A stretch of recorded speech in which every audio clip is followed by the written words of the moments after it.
Hello everyone. PV में एक नई वैकेंसी दोस्तों निकल के आई है काफ़ी दिनों बाद जो है ऑनलाइन फॉर्म ग्रामीण कृषि विस्तार अधिकारी एवं वरिष्ठ विकास अधिकारी फॉर किसान कल्याण तथा विकास कृषि विकास विभाग मध्य प्रदेश भोपाल रिक्रूटमेंट टेस्ट 2020। तो दोस्तों काफ़ी दिनों बाद ये जो है एक नया पद निकल के आया है ग्रामीण कृषि विकास अधिकारी का। तो इसके नोटिस देखते हैं इसमें क्या है, इसकी फॉर्म भरने की डेट क्या है और लास्ट डेट क्या है। दोस्तों यहाँ पे देख रहे हैं नेक्स्ट पेज खुल चुका है, यहाँ पे देख रहे हैं। और जो आपका फॉर्म भरने की जो डेट है, आरंभ करने की जो डेट है वो है 10 नवंबर 2020 और लास्ट डेट है 24 नवंबर 2020। 24 नवंबर 2020 लास्ट डेट है। ठीक है दोस्तों, और इसमें जो है एक और डेट दिखाई दे रही है यहाँ पे संशोधन फॉर्म भरने की जो संशोधन करने की जो तिथि है वो है 29 नवंबर 2020 तक जो है इसमें संशोधन आप कर सकते हैं दोस्तों। तो दोस्तों यहाँ पे ये इन्फॉर्मेशन है और आइए देखते हैं इसमें रूल बुक में क्या दिखा रहा है। दोस्तों रूल बुक देखते हैं यहाँ पे।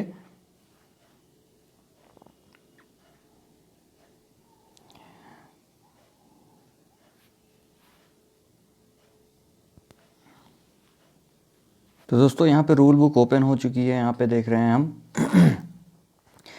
किसान कल्याण कृषि विकास विभाग मध्य प्रदेश भोपाल के अंतर्गत ग्रामीण कृषि विस्तार अधिकारी वरिष्ठ कृषि विकास अधिकारी पद हेतु परीक्षा 2020। ये दोस्तों यहाँ पे देख रहे हैं आप आवेदन पत्र भरने की प्रारंभ तिथि क्या है 10/11/2020। आवेदन पत्र भरने की अंतिम तिथि 24/11/2020 है। आवेदन पत्र में संशोधन करने की तिथि जो है वो है आपकी 29/11/2020 है। और परीक्षा दिनांक 10 से लेकर 13 फरवरी 2021 तक है दोस्तों। और यहाँ पे देख रहे हैं परीक्षा जो शुल्क है वो परीक्षा शुल्क सीधी अनारक्षित यानी कि जनरल कैटेगरी के लिए है 500 रुपीज़ और अनुसूचित जाति अनुसूचित जनजाति अन्य पिछड़ा वर्ग निःशक्त जन अभ्यर्थियों के लिए 250, केवल मध्य प्रदेश के मूल निवासियों के लिए 250 रुपये है केवल। ठीक है, और सीधी भर्ती बैकलॉग के लिए कोई शुल्क नहीं है।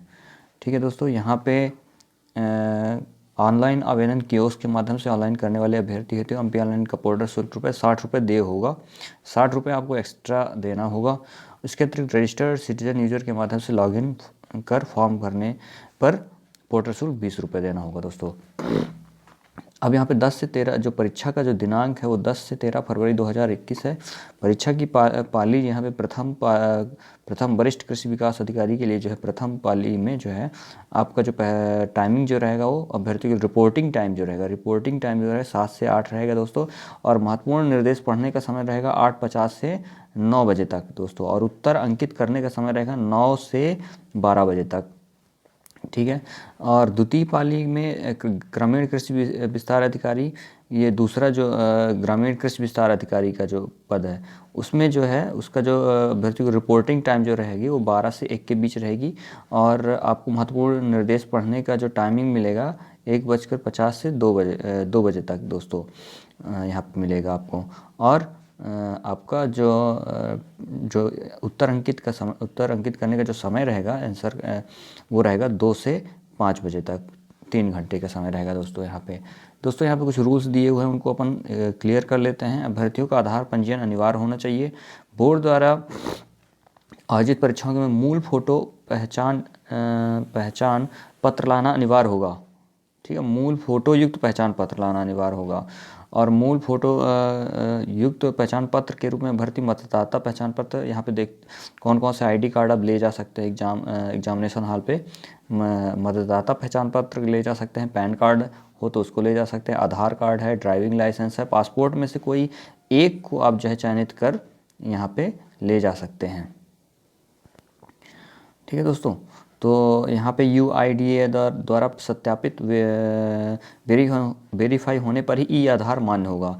यहाँ पे ई आधार दोस्तों आधार कार्ड में जो ई आधार कार्ड होता है उसको भी आप ले जा सकते हैं, लेकिन वो अगर वहाँ पे वेरीफाई होगा तभी मान्य होगा।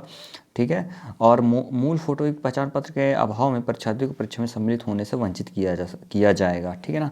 तो दोस्तों यहाँ पे ये जो है आपके ये रूल्स हैं आपके नेक्स्ट रूल जो है, अभ्यर्थी को नियम पुस्तिका में विनिश्चित मूल परिचय पत्र के अतिरिक्त अपना आधार कार्ड और ई आधार कार्ड, आधार कार्ड की 6 प्रति, आधार नंबर, आधार VID की जानकारी लाना अनिवार्य है। अभ्यर्थी को नियम पुस्तिका में मूल परिचय पत्र के अतिरिक्त अपना आधार कार्ड और आधार कार्ड की 6 प्रति या आधार नंबर ये लाना अनिवार्य है दोस्तों। ठीक है दोस्तों।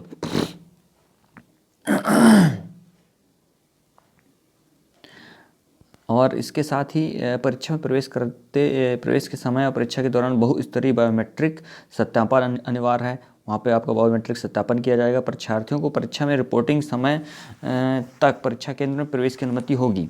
रिपोर्टिंग समय तक ही दोस्तों, यहाँ पे ये बिल्कुल ध्यान रखें कि आप रिपोर्टिंग समय तक जो है परीक्षा केंद्र में ज़रूर पहुँच जाएँ और बिल्कुल लेट ना करें टाइम से, बल्कि आप आधे घंटे पहले पहुँच जाएँ तो वो ज़्यादा अच्छा रहेगा। ठीक है, क्योंकि यहाँ पे साफ लिखा होगा कि परीक्षा केंद्र में प्रवेश की अनुमति रिपोर्टिंग समय तक रहेगी। इसके पश्चात विलंब से आने वाले अभ्यर्थियों को प्रवेश की पात्रता नहीं होगी। अगर अब इसके बाद रिपोर्टिंग समय के बाद अगर जाते हैं तो प्रवेश की अनुमति नहीं होगी दोस्तों। इसलिए ये ज़्यादा सही रहेगा कि आप समय से एग्जामिनेशन हॉल पहुंच जाएं। परीक्षा कक्ष में इलेक्ट्रॉनिक डिवाइसेस और मोबाइल फ़ोन, कैलकुलेटर और लॉग टेबल्स, नकल पर्चा आदि का उपयोग बिल्कुल पूर्णतः वर्जित है दोस्तों। ठीक है ना।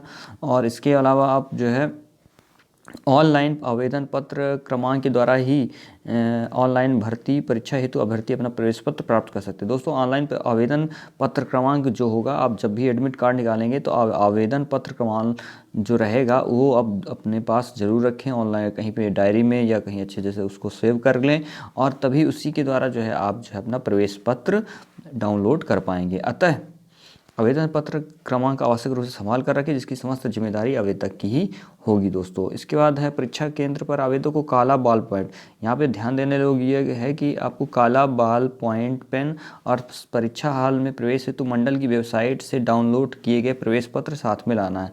परीक्षा हॉल में दोस्तों आपको कौन कौन सी चीज़ें लेके जानी है, एक तो एडमिट कार्ड आपका हो जाएगा, दूसरा ID हो जाएगी, और तीसरी ब्लैक बॉल पॉइंट पेन जो रहेगी वो आपको लेके जाना है, और परीक्षा प्रवेश पर उनकी वजह से डाउनलोड किए गए प्रवेश पत्र लाना अनिवार्य है। ठीक है दोस्तों। किसी भी परीक्षार्थी को परीक्षा प्रवेश करने के पश्चात परीक्षा समाप्ति तक परीक्षा का छोड़ने की अनुमति नहीं होगी। ठीक है दोस्तों। आवेदन पत्र भरते समय उम्मीदवारों के किसी भी प्रमाण पत्र का परीक्षण PEB द्वारा नहीं किया जाएगा। आवेदन पत्र भरते समय उम्मीदवार किसी भी प्रमाण पत्र का परीक्षण PEB द्वारा नहीं किया जाएगा दोस्तों, ये ध्यान देने वाली बात है। अतः कंप्यूटर आधारित ऑनलाइन परीक्षा में उम्मीदवार की पात्रता पूर्णतः प्रावधिक प्रोविजनल है दोस्तों। यहाँ पे उपरोक्त सभी पदों के लिए अभ्यर्थियों का मध्य प्रदेश के राज्य के रोजगार कार्यालय में जीवित पंजीयन होना अनिवार्य है दोस्तों। ये बहुत इंपॉर्टेंट है यहाँ पे जो है खबर, कि आपका रोजगार पंजीयन जो है होना अनिवार्य है यहाँ पे। ठीक है, तो ये जो है आप सभी लोग जो है अपना रोजगार कार्यालय में जो है अपना जीवित पंजीयन जरूर बनवा लें।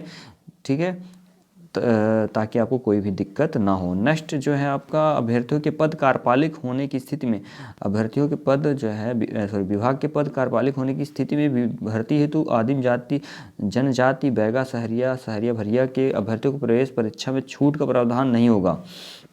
वे अभ्यर्थी अनुसूचित जनजाति के अभ्यर्थी के रूप में परीक्षा हेतु ऑनलाइन आवेदन करें। ठीक है दोस्तों। यहाँ पे जो खबर है कि विभाग के पद कार्यपालिक होने की स्थिति में भर्ती हेतु आदिम जनजाति के अभ्यर्थियों को परीक्षा से छूट का प्रावधान नहीं होगा दोस्तों। ठीक है, वे अभ्यर्थी अनुसूचित जनजाति के अभ्यर्थी के रूप में परीक्षा हेतु ऑनलाइन आवेदन करें, उनको ऑनलाइन आवेदन करना होगा।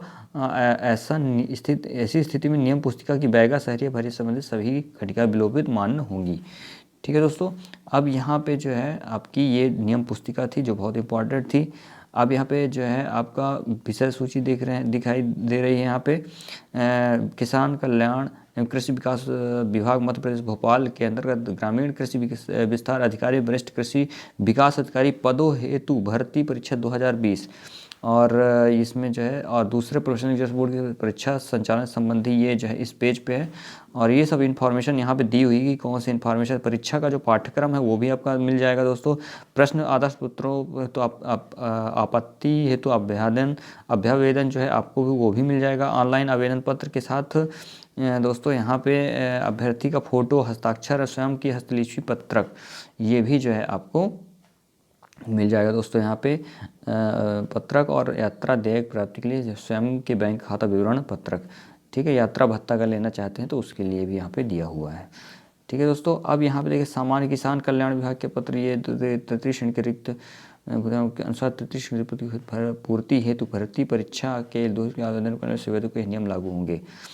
दोस्तों यहाँ पे जो है क्या बोला जा रहा है, किसान कल्याण एवं कृषि विकास विभाग में मध्य प्रदेश भोपाल के दिनांक देश के अनुसार तृतीय श्रेणी के रिक्त पदों की पूर्ति हेतु भर्ती परीक्षा के 2000 के लिए आवेदन पत्र करने वाले सभी आवेदकों पर नियम लागू होंगे। दोस्तों परीक्षाएं, इन निर्देशों में श्रेणी से तात्पर्य 5 श्रेणियां हैं। अनारक्षित, EWS, अनुसूचित जाति, अनुसूचित जनजाति, अन्य पिछड़ा वर्ग से होगा। और विभाग से अभिप्रेत है किसान कल्याण कृषि विकास विभाग मध्य प्रदेश भोपाल। बोर्ड से तात्पर्य Madhya Pradesh professional examination board Bhopal से है। मध्य प्रदेश से तात्पर्य है मध्य प्रदेश है। दोस्तों पद नाम एवं वेतनमान यहाँ पे देखें अगर तो अनारक्षित जो है आपका अनरिजर्व ओपन महिला, यहाँ पे टोटल पद कितने हैं दोस्तों, 15 पद हैं अनारक्षित के लिए। और EWS जो है आपके लिए कितने पद हैं यहाँ पे दोस्तों, 6 पद हैं आपके लिए EWS के लिए। अनुसूचित जाति के लिए 9 पद हैं टोटल, जिसमें 5 पद ओपन हैं, ठीक है, 3 पद महिलाओं के लिए है और 1 पद भूतपूर्व सैनिक के लिए है और महिलाओं के लिए कोई पद नहीं, टोटल 9 पद हैं। अनुसूचित जनजाति ST के लिए 7 पद हैं दोस्तों, और उसमें से महिला के लिए 4 पद हैं और 7 पद हैं, 4 पद, और 1 पद आपके ओपन भूतपूर्व सैनिक के लिए है और टोटल 12 पद हैं। अन्य पिछड़ा वर्ग है, अन्य पिछड़ा वर्ग के लिए जो है दोस्तों 9 पद जो है ओपन में है और 5 पद महिलाओं के लिए है। भूतपूर्व सैनिक के लिए 2 पद है और ओपन में, और महिलाओं के लिए 0, टोटल 16 पद हैं। और ये आपका जो है टोटल जो आपके जो पद हो निकल के टोटल योग जो आ रहा है वो है आपका 58 पद है दोस्तों। निःशक्त जनों की कुल 4 रिक्तियों में से एक फिजिकली हैंडीकैप्ड है और एक EH के लिए है, एक LD के लिए है, एक MD निःशक्त जन के लिए आरक्षित है। जिस श्रेणी का निःशक्त जन इन पदों के लिए चयनित होगा उससे उसी श्रेणी हेतु मान्य किया जाएगा।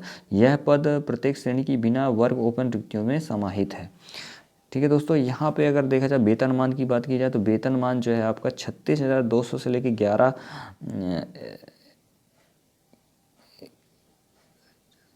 1,14,800 जो है इसका वेतनमान है। सातवां वेतनमान 9,300 से 34,800 प्लस 3,600 समकक्ष छठवां वेतन आयोग है। ठीक है दोस्तों, शैक्षणिक योग्यता अगर की बात की जाए, शैक्षणिक मान्यता प्राप्त संस्थान विश्वविद्यालय कृषि एवं संबद्ध विषय में स्नातकोत्तर उपाधि या कृषि इंजीनियरिंग में स्नातक।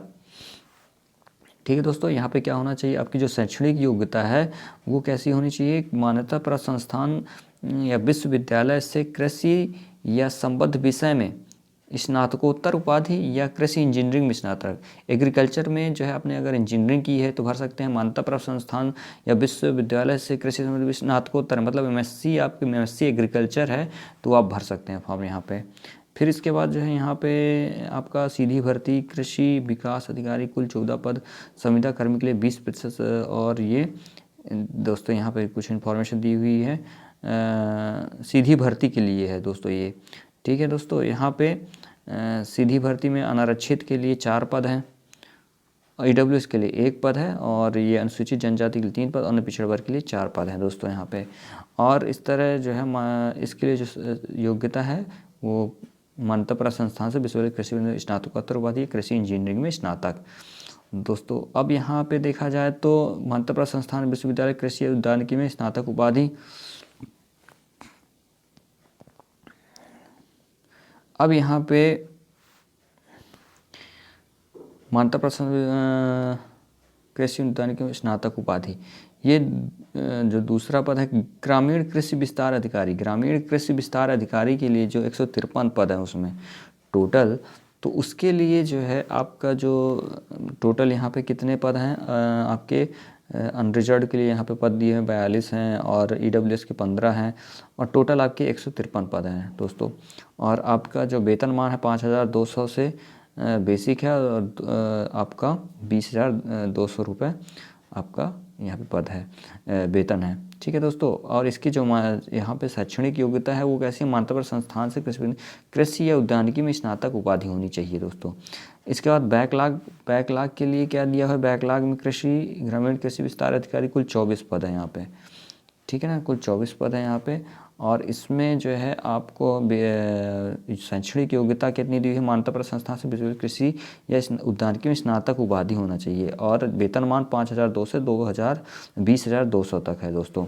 और इसके बाद यहाँ पे नागरिकता क्या होनी चाहिए, नागरिकता जो है आपकी पद पर नियुक्ति के लिए उम्मीदवार भारत का नागरिक हो, नेपाल का नागरिक हो, यदि खा हो तो मध्य प्रदेश सिविल सेवा भर्ती नियम 2019 लागू नियम अंतर्गत प्रमाणित दिया जाना आवश्यक है। किसी ऐसे उम्मीदवार को जिसके मामले पात्रता का प्रमाण पत्र आवश्यक हो, इस बात के लिए अत्यधिक अंतिम रूप से नियुक्त किया जा सके कि राज्य शासन द्वारा मध्य प्रदेश सिविल सेवा परीक्षा नियम 1961 के उसके पश्चिम आवश्यक प्रमाण पत्र जारी कर दिया गया हो दोस्तों यहाँ पे। अब ऐसा अभ्यर्थी जो मध्य प्रदेश के स्थायी निवासी नहीं है, सिर्फ अनारक्षित ओपन के अंतर्गत रिक्त पदों हेतु ही अपना आवेदन कर सकते हैं। ऐसे आवेदकों को आरक्षण अथवा आयु सीमा छूट का कोई भी लाभ नहीं मिलेगा दोस्तों यहाँ पे। मध्य प्रदेश लोक सेवा आयोग अनुसूचित जाति अनुसूचित जनजाति अन्य पिछड़ा वर्गों के लिए आरक्षण अधिनियम 1994 के उपबंधों मध्य प्रदेश राजपत्र 530 और अभ्यर्थियों के निम्नलिखित लंबवत आरक्षण लागू होगा। अनुसूचित जनजाति के लिए 20% आरक्षण, अनुसूचित जाति के लिए 16% आरक्षण, अन्य पिछड़े वर्ग के लिए 27% आरक्षण, आर्थिक रूप से कमजोर वर्ग के लिए 10% आरक्षण है दोस्तों यहाँ पे। और परंतु जिला स्तर के पदों पर सामान्य प्रशासन विभाग द्वारा जारी जिलेवार आरक्षण रोस्टर लागू होगा। क्षैतिज आरक्षण यहाँ पे बात की जा रही कि अगर मध्य प्रदेश राजपत्र के अनुसार मध्य प्रदेश सिविल सेवा नियम 1997 में स्थापित किया गया, तो किन्हीं सेवा नियमों से किसी पद के होते हुए भी राज्य के अधीन से सीधी भर्ती की प्रक्रिया में समस्त पदों के 33% पद महिलाओं के लिए आरक्षित होंगे और उक्त आरक्षण समस्त प्रभागवर होगा। दोस्तों यहाँ पे जो दिया हुआ है यहाँ पे आरक्षण सीधी भर्ती के लिए ये आपका क्षैतिज आरक्षण दिया हुआ है 33% महिलाओं के लिए, ठीक है ना। अब दृष्टिबाधित कम दृष्टि के लिए है 1.5% पद है, ये इस तरह यहाँ पे ये सब दिया हुआ है यहाँ पे आपका। और मध्य प्रदेश भूतपूर्व सैनिकों को मध्य प्रदेश सिविल सेवा नियम 1985 के अनुसार क्रम से तृतीय श्रेणी के लिए 10% और चतुर्थ श्रेणी के लिए 20% क्षैतिज आरक्षण पद होगा। समस्त प्रकार के आरक्षित वर्गों के लिए यहाँ पे दिया हुआ है परीक्षा का अंतिम परिणाम से सीधे ये दिया हुआ सब पूरा दोस्तों।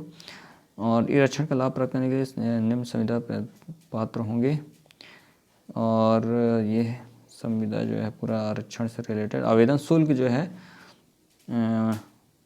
आवेदन शुल्क पहले ही बता दिया गया है आपको, ठीक है। मध्य प्रदेश स्थायी निवासियों की अवधि के लिए आयु सीमा, मेरा दोस्तों अभ्यर्थी की आयु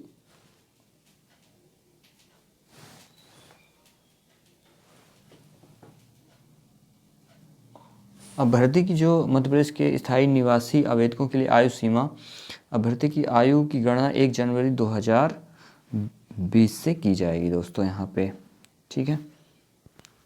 और ये सभी पदों के लिए अभ्यर्थियों का मध्य प्रदेश राज्य के रोजगार कार्य में जीवित पंजीयन होना अनिवार्य है, ये बिल्कुल यहाँ पे दिया हुआ है, ठीक है। और ये देखिए खुली प्रतियोगी सीधी भर्ती में भरे जाने वाले पदों के लिए कम से कम 18 से 40 वर्ष जो है आयु है आपकी।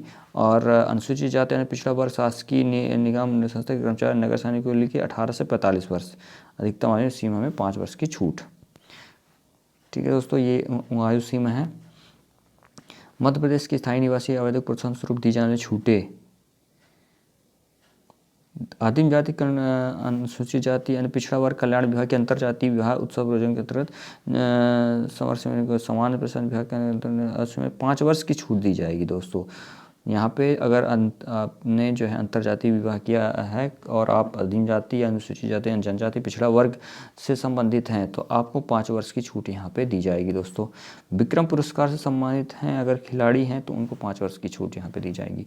किसी स्थिति में अधिकतम आयु 45 वर्ष से अधिक नहीं होगी दोस्तों, यहाँ पे 45 वर्ष से अधिकतम आयु नहीं होनी चाहिए। मध्य प्रदेश के स्थायी निवासी आवेदकों की आयु सीमा के संबंध में अन्य विवरण दोस्तों यहाँ पे दिया हुआ है। और आहारकारी अंक बोर्ड द्वारा दोस्तों यहाँ बोर्ड द्वारा परीक्षा केवल उन्हीं अभ्यर्थियों के नाम सफल अभ्यर्थियों की सूची में शामिल किए जाएंगे जिनके निर्धारित कुल अंकों में से न्यूनतम अंक प्राप्त किए हों। इस अनारक्षित वर्ग के अभ्यर्थियों के 50% तथा अनुसूचित जाति अनुसूचित पिछड़ा वर्ग के लिए 10% तक अंक की छूट देते 40% अंक जो है अनिवार्य है दोस्तों यहाँ पे।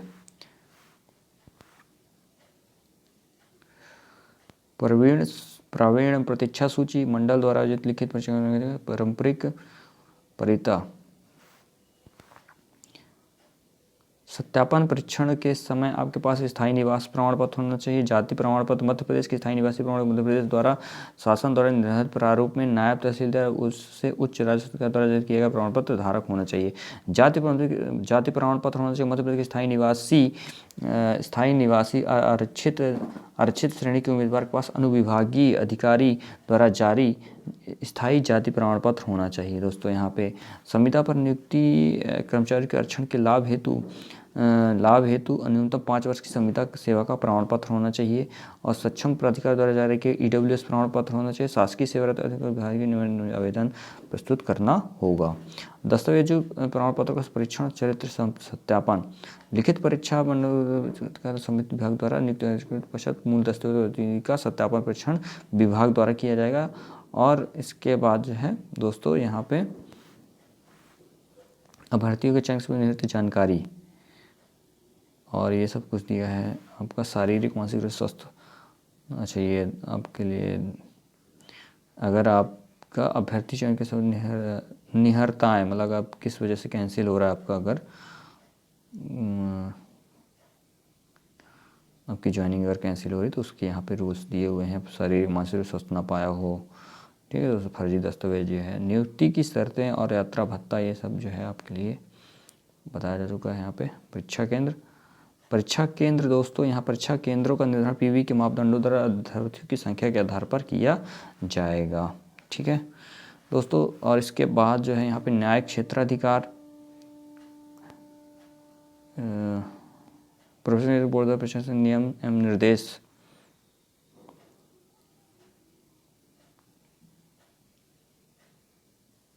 आवेदक को भिन्न पदों हेतु एक ही आवेदन पत्र प्रस्तुत करना अनिवार्य है दोस्तों यहाँ पे। और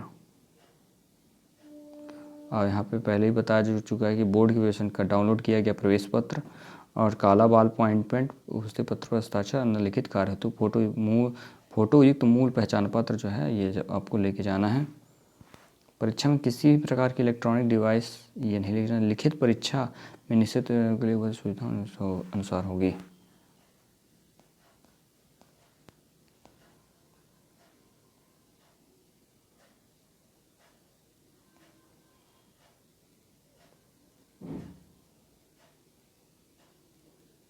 टेस्ट एडमिट कार्ड, मूल्यांकन पद्धति, ऋणात्मक मूल्यांकन दोस्तों यहाँ पे नहीं है।